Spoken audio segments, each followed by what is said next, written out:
Lo dijo él. A primera hora. Muy bien, en mi comentario referí dos publicaciones, la una del canal de televisión Ecuavisa, que da cuenta que Ecuador no sabe lo que es un día sin asesinatos desde el 16 de julio del 2021.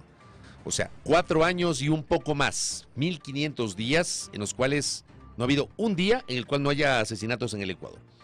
Y luego lo otro, que como digo, mañana también en este espacio será materia de una profundización, que es este reporte de Tierra de Nadie y Conectas, una operación sin rumbo, hablando de la guerra improvisada y habla de abusos militares. Hablemos con un militar en servicio pasivo en este contexto y un especialista en materia de seguridad, el señor general Luis Altamirano, que siempre tiene la gentileza de atender nuestras invitaciones. Señor general, bienvenido, ¿cómo le va? Qué gusto. Buenos días, general. Andrea, buenos días. Fabricio, buenos días. Un saludo cordial a la audiencia. Muchas gracias por la invitación. Gracias a usted por la gentileza. A ver, quiero partir por el reporte de Coavisa, que habla de 4 años y pico, 1500 días, en los cuales no ha habido un solo día que no se reporten asesinatos. Y se establece un crecimiento exponencial durante los últimos 3, 4 años de las cifras de muertes violentas. ¿Qué nos dice eso, señor general? Mire, yo haría una reflexión sobre la normalización de la violencia y sobre todo cómo esta normalización va afectando la conducta ciudadana y lastimosamente genera mucha insensibilidad. Es como que es parte del paisaje y esto nos hace daño como sociedad porque categorizamos las muertes como que una muerte ya sea de alguien que se dice inocente, daños colaterales o muertes de los delincuentes no pesan.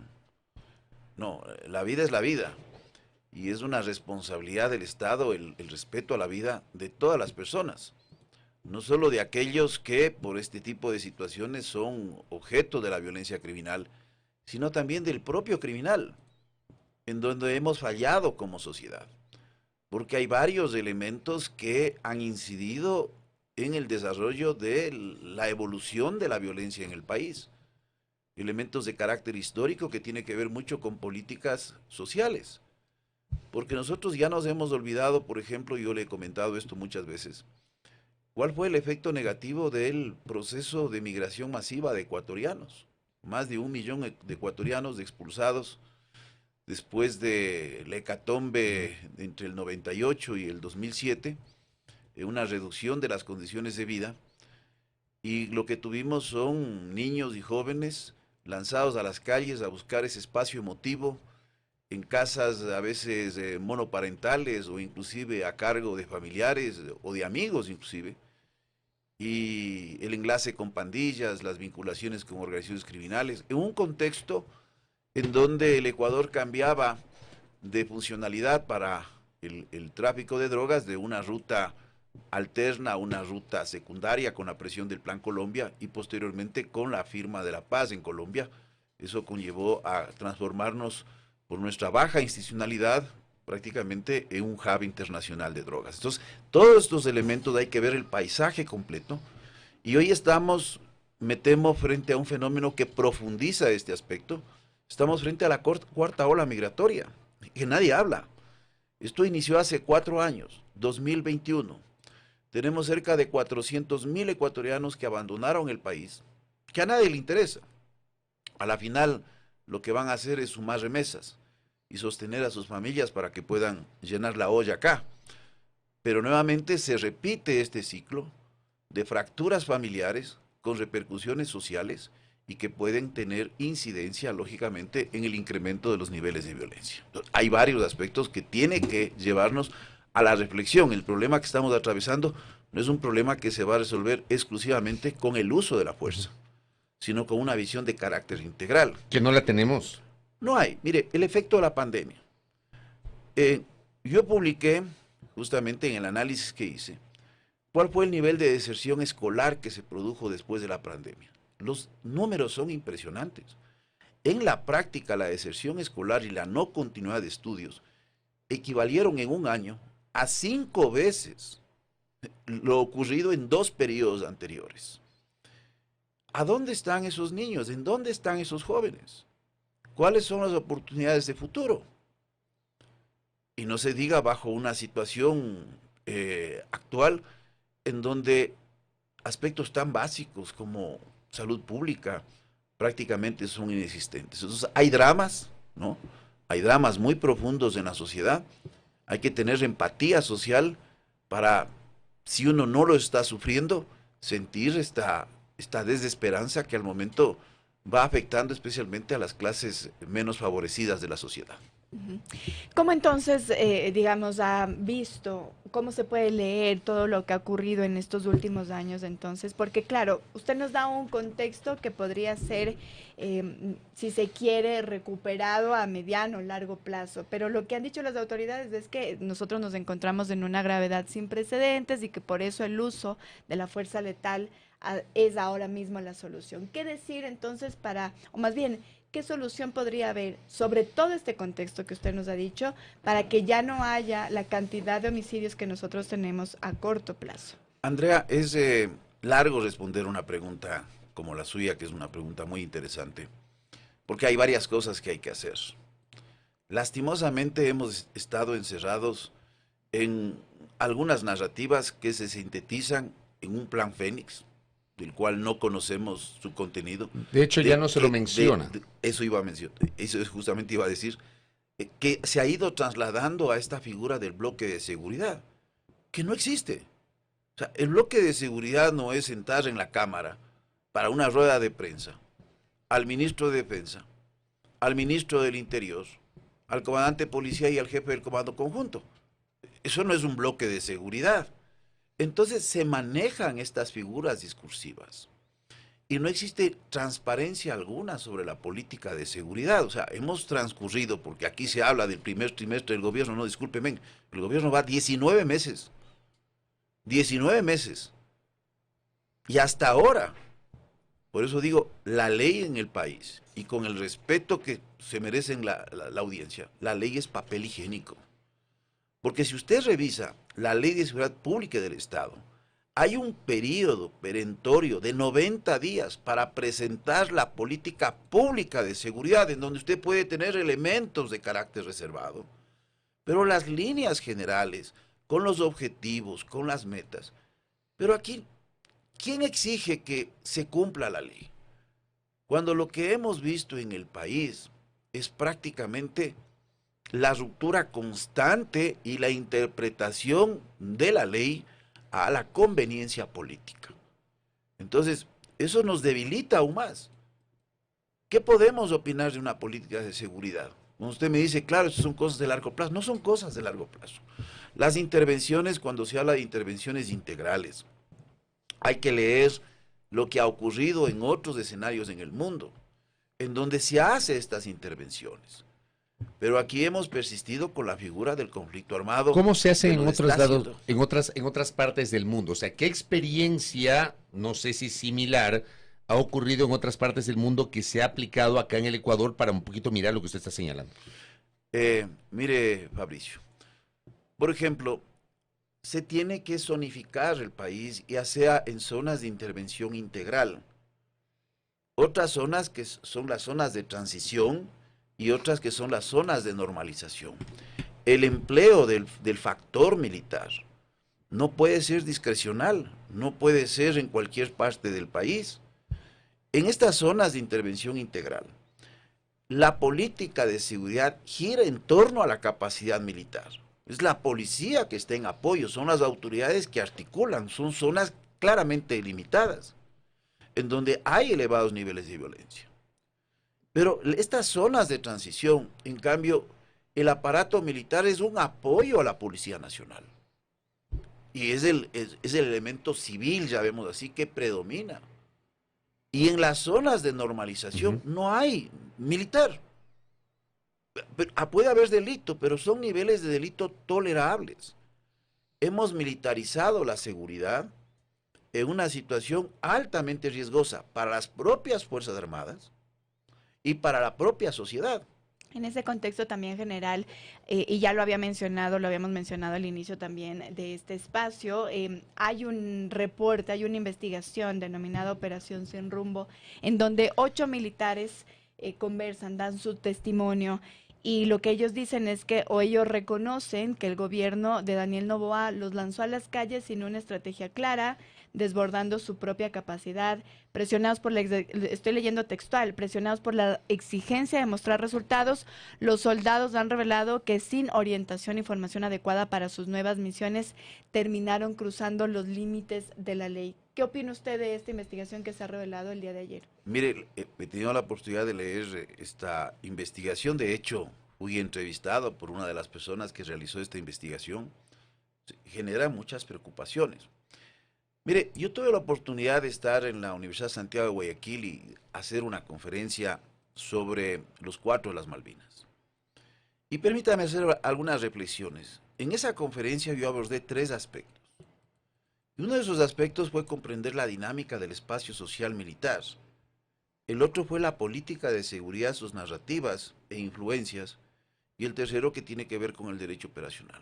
Yo creo que hay que comprender estos 3 elementos para tener una lectura comprensiva de lo que está en ese artículo. Cuando hablamos de lo que es el espacio social militar, hablamos de la sociología militar. La sociología militar, para no entrar en conceptos largos, a la final lo que estudia es el funcionamiento social de las estructuras militares, su cultura, el liderazgo, pero hay un elemento trascendental que se llama los procesos de socialización. Todos hemos vivido un proceso de socialización. Por eso aprendemos a ser hijos, aprendemos a asumir las costumbres ciudadanas, etc. El proceso de socialización militar, que no solo está en el hecho de asimilar las costumbres del régimen interno, sino los valores y principios.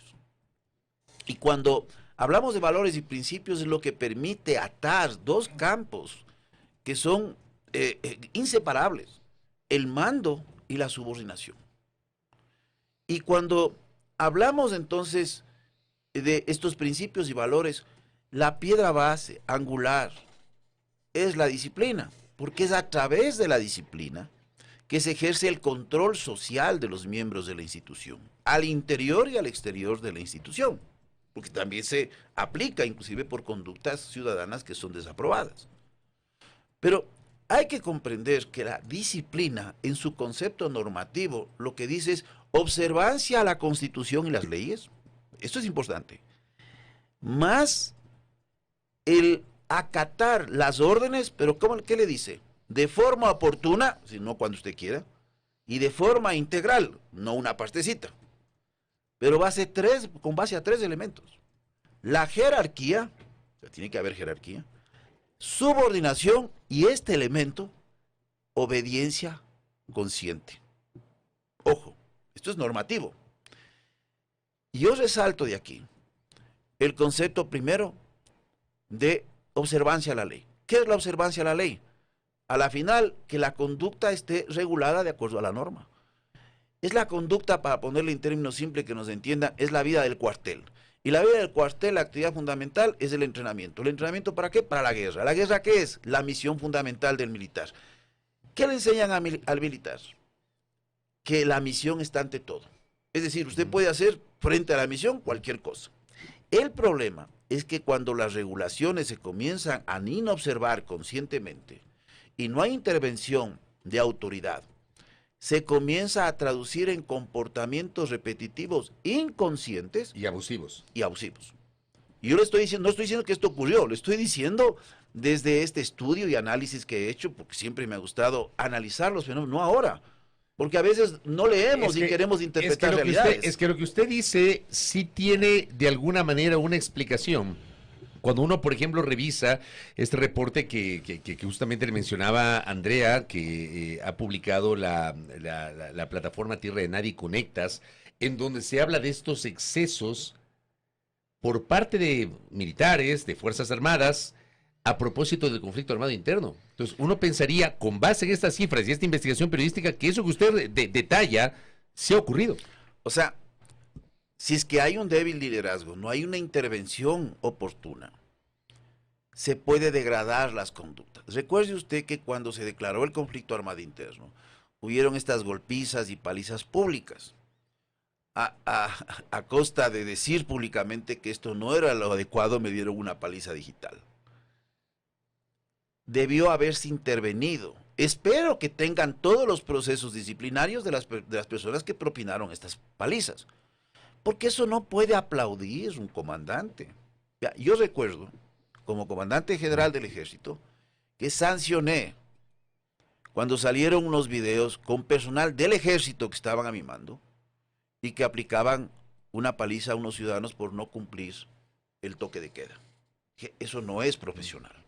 Eso no son eso no los ve. La gente aplaude, dice. Pero verá que "Métale a el año pasado hubo videos que se viralizaron en donde había miembros de Fuerzas Armadas que castigaban, por ejemplo, a adolescentes supuestamente vinculados a grupos delincuenciales que habían sido detenidos. Esto se viralizó y un segmento de la sociedad lo aplaudió. Sí, pero le digo, Y dejaron de viralizar luego, ¿ah? pero es que esa es la normalización de la violencia que comienza a darse de lado y lado. Pero aquí hay otro elemento que es importante. Yo le dije la observancia de la ley, la regulación, la guerra, la misión y los procesos de degradación. El problema, el otro elemento es la obediencia consciente.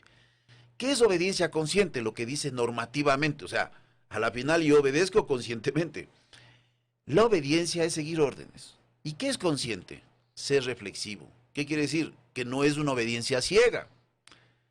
Eso, en cierto modo, refuerza lo normativo, porque uno dice, bueno, ¿y cuál es el parámetro para que esa obediencia tenga límites? La ley, ¿cierto? Retorno nuevamente a la ley. Pero eso genera una tensión, porque a la final el corolario, es decir, el concepto contrario a obediencia consciente, ¿cuál es? Desobedecer conscientemente. El problema es que desobediencia es contra natura a la misma formación militar. Y conscientemente significaría que evalúo la calidad del liderazgo y digo, no, está mandando mal. ¿Por qué cree que ocurrió lo de los 4 de las Malvinas? Los dos elementos que mencioné. Degeneración de comportamientos que se van dando en el tiempo por liderazgos débiles. Y el otro, ¿cómo es que nadie pudo intervenir desde el momento de la captura hasta el momento que dicen que le soltaron después de la paliza que les metieron, Claro, y del les dejaron disparo, botados en una carretera. disparo que le dieron, que les desnudaron? Que no diga alguien, mi subteniente, mi teniente, Entreguémosle a la mi policía. suboficial, por favor, que eso, porque desobedecer conscientemente, más allá de lo normativo en términos del derecho operacional, es difícil. Por eso los mandos requieren madurez. Cuando un mando hace una expresión como esta, ¿y qué hacemos si es que aréngueles un poquito? Eso es peligroso. Eso yo le puedo permitir que diga a un subteniente. Pero eso no puede decir un general, porque cuando un general dice eso, le está abriendo la puerta a que arengar un poquito, que es un término muy militar, ¿no es cierto? Incentívele un poquito, puede significar desde una palmada en la espalda, puede significar desde una garrotiza, puede significar inclusive de amedrentar con un arma de fuego.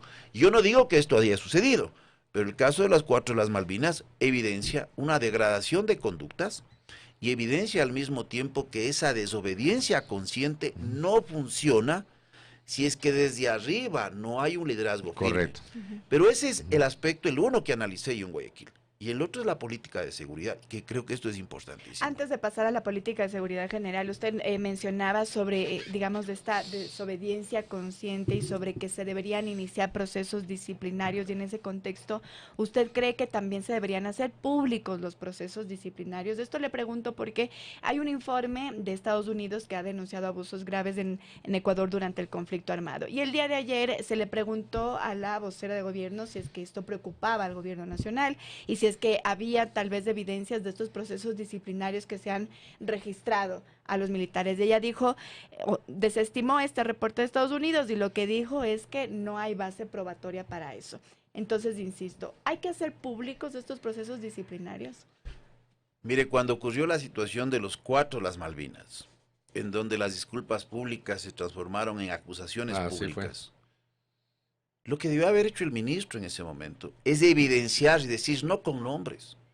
Mire, tenemos estos 17 procesos disciplinarios y de estos 17, 4 se configuran en delito y hemos pasado a las autoridades.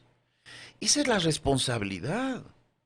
Eso es lo que tiene que hacerse. Y eso no significa necesariamente no sé si es que eso se ha hecho, pero yo estoy a los militares. Pero, Andrea, no es darle espalda. Mire, En la fuerza militar se sanciona. Yo he sancionado a personal militar. Les he dado la espalda, no es significar dar la espalda. La aplicación de una sanción es un elemento correctivo de última instancia.